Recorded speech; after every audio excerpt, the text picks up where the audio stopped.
Trompa, trompa. Uy, baka limusit yung bubong. Kanina San Vicente, ngayon Santo Rosario.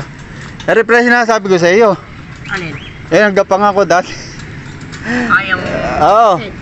Wala pa yung bubong na yun, no? Makitid. Wala pa yung bubong na yun. Akyat ka pa ron. Ayun, yun. Kaya nga, makitid. Tapos hindi pa ganyan. Wala pa yung bakal na yan. Dinugtong na nga lang yan. Si Hagdan. Ayan, yan ngayon ang ayusin natin. Ayan guys. Nagre-repair kami ng trompa. Ayan na, sabi ko sa'yo, tuntungan, no? Saka doon. Ano nga, parang matutuntungan inayupak na yan. Tutuntungan mo, ayan, no? Kailangan makasandal tayo doon.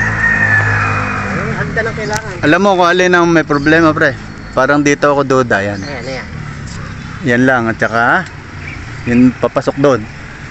Yung sa dalawa na yan. Kailangan isa eh, nakatingin lang isa. Nabagyo. Dito nakaharap yun eh. Oo. Yun nga kasi. Ahangin. Nabagyo. Baka nabulo na niya kaya yung gumana. Sige. Ayun.